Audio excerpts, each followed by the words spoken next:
प्रत्येक योजना चालू करून प्रत्येक घरापर्यंत ते पाणी पोहोचवणं, त्याचबरोबर शाळेच्या 500 वर्ग खोल्याची जी आवश्यकता आहे ती तातडीनं पूर्ण करणं, सेमी इंग्रजीचे वर्ग पूर्वीप्रमाणे जिल्हा परिषदमध्ये चालू करणं, त्याचबरोबर महिला बचत गटांच्या बाबतीत जो महत्त्वपूर्ण निर्णय त्या ठिकाणी त्यांनी उत्पादित केलेल्या मालाला एक त्या ठिकाणी मार्केटिंग चेन उपलब्ध करून देणं, त्यांना कर्ज मिळण्याच्या बाबतीत सुलभता उपलब्ध करून देणं आणि जी जिल्हा परिषदनं महत्त्वाची कर्तव्ये त्या ठिकाणी ग्रामीण भागामध्ये पार पाडणं गरजेचं आहे, रस्त्याच्या बाबतीत असतील. आणि मला वाटते सगळ्यात महत्त्वाचं हा आहे की जनसुविधेच्या अंतर्गत प्रत्येक गावामध्ये वाचनालय तयार करणं.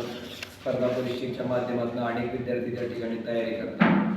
अशा विद्यार्थ्यांना स्पर्धा परीक्षेची पुस्तकं त्या वाचनालयामध्ये उपलब्ध करून देणं आणि ती तयारी त्यांनी गावाच्या पातळीवर सुद्धा करतील अशा पद्धतीचं नियोजन प्रत्येक गावाच्या पातळीवर त्यांना उपलब्ध करून देणं. मला वाटते असे महत्त्वाचे निर्णय ग्रामीण भागाच्या दृष्टीनं त्या ठिकाणी ग्रामीण भागातल्या जनतेच्या जीवनावर आमूलाग्र बदल टाकणारे जे आहेत, मला वाटते ते निर्णय आम्ही या वचननाम्यामध्ये दिले.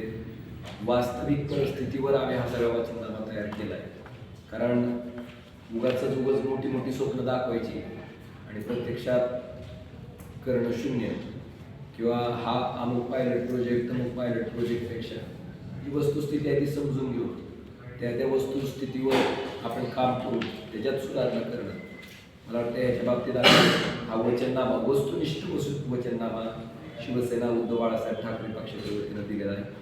आणि निश्चितपणे आम्ही जे विषय मांडले ते विषय ग्रामीण भागातल्या जनतेसाठी किती महत्त्वाचे आहे की ग्रामीण भागातील जनता, मला वाटते त्यांना हे पण विषय समजले असतील, कारण समजण्यासारख्या भाषेतच आम्ही मांडले. आणि ही जी अडचण आहे ही अडचण सुद्धा ग्रामीण भागातल्या प्रत्येक माणसाच्या समोरची अडचण आहे. त्यामुळं या वचननाम्याच्या माध्यमातून अगदी वॉलपुटिंगवर आम्ही त्या ठिकाणी काम करू. आणि ग्रामीण भागातल्या जनतेला माहिती आहे की आम्ही आमच्या आयुष्यातला पूर्ण वेळ सर्वसामान्य लोकांच्या अडचणीसाठी, सर्वसामान्य लोकांच्या सुखासाठी, सर्वसामान्य लोकांना ज्या ज्या सुविधा त्या ठिकाणी सरकारच्या माध्यमातून मिळणार आहेत त्याच्यासाठी अगदी पूर्ण वेळ आम्ही त्या ठिकाणी शिवसेना उद्धव बाळासाहेब ठाकरेचे सर्व लोकप्रतिनिधी आणि पदाधिकारी देतोय.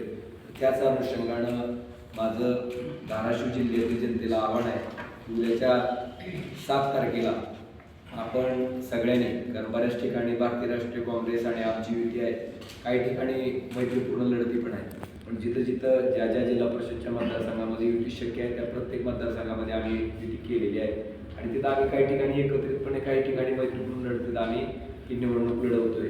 तर माझी आपल्या माध्यमातून विनंती आहे की धाराशिव जिल्ह्यातील जनतेनं या ठिकाणी आमच्या जिथे युती आहे तिथं युतीतल्या उमेदवारांना आणि जिथं शिवसेना उद्धव बाळासाहेब ठाकरे पक्षाचे उमेदवार निवडणूक लढवतात तिथं शिवसेना उद्धव बाळासाहेब ठाकरे पक्षाच्या उमेदवाराला प्रचंड बहुमताने विजयी करावं.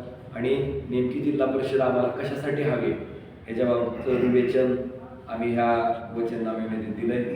मला वाटते ही जिल्हा परिषद आम्हाला आमच्या कुटुंबातली कुठली व्यक्ती निवडणूक लढवत नाही, त्यामुळं आमच्या कुटुंबातल्या व्यक्तीचा हट्ट पूर्ण करण्यासाठी किंवा आमच्या कुटुंबातल्या व्यक्तीला त्या खुर्चीवर बसवण्यासाठी हा वचननामा नसून आमच्या जिल्हा परिषदमध्ये बहुमत आल्याच्यानंतर ग्रामीण भागातली गृहिणी, जिला ग्रामीण भागाच्या समस्येची जाण आहे, जी सर्वसाधारण कुटुंबातनं पुढे आले असेल आणि जिला नेतृत्व करायची क्षमता आहे, अशा सर्वसामान्य भगिनी आमची जिल्हा परिषदची अध्यक्ष म्हणून त्या ठिकाणी बसेल आणि सर्वसामान्यांच्या भावना जाणून घेऊनच ती तशा पद्धतीनं कार्य करेल.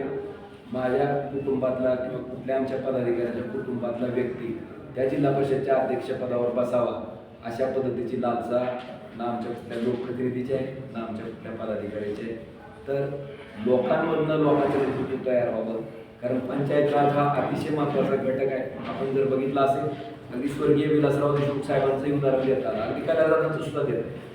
कारण ग्रामपंचायत, त्याच्यानंतर जिल्हा परिषद आणि त्याच्यानंतर विधानसभा, मला वाटतं अशा पद्धतीने सुद्धा मार्गदर्शन होत आहे.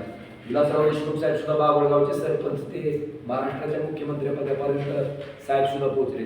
त्यामुळे ही जी निवडणूक आहे ती ग्रामीण भागातलं सर्वसामान्य माणसाचं नेतृत्व पुढे आणणारी निवडणूक आहे आणि या निवडणुकीला त्याच पद्धतीने लढलं गेलं पाहिजे आणि तशा पद्धतीचं नेतृत्व पुढे यावं आणि सामूहिक प्रयत्न राजकीय दृष्टीला, कारण राजकारण हे कुठल्या एकाच घराचा वारसा म्हणण्यापेक्षा, एकाच घराची मक्तेदारी म्हणण्यापेक्षा ही सर्वसमावेशक असली पाहिजे, समाजाच्या सगळ्या घटकांना घेऊन सोबत असली पाहिजे.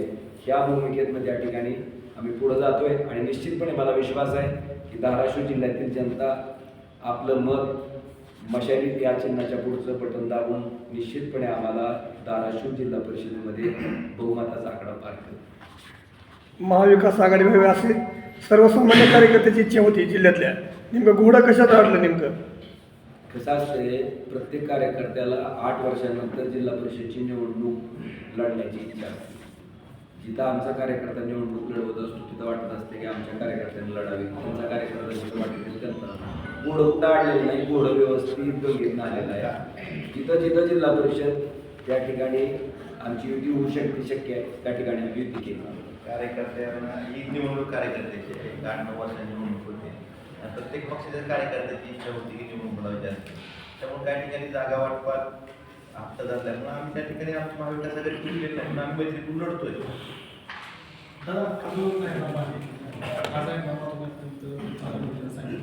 त्याचं इम्प्लिमेंटेशन करण्यासाठी साधारण किती दिवस लागते?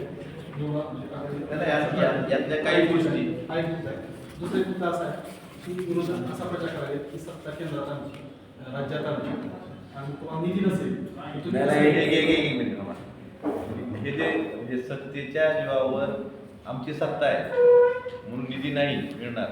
मला एक विचारायचं आहे, जर जिल्हा परिषदेमध्ये जिल्हा निवडणूक समितीचा जो निधी असतो त्यातला जवळपास 75% निधी हा जिल्हा परिषद माध्यमातून खर्चला जातो.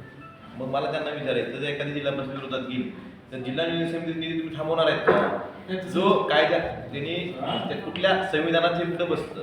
नाही, जसं जलजीवन योजनेची अवस्था झाली आता सध्या आहे, तशीच अवस्था आपल्या धाराशिवच्या पाणी पुरवठा योजनेची किंवा म्हणजे भैरी गटार योजनेचा निधी देण्यात आलेला नाही, किंवा तुमच्या आपल्या कचरा आम्ही ह्या ज्या जाहीरनामा दिले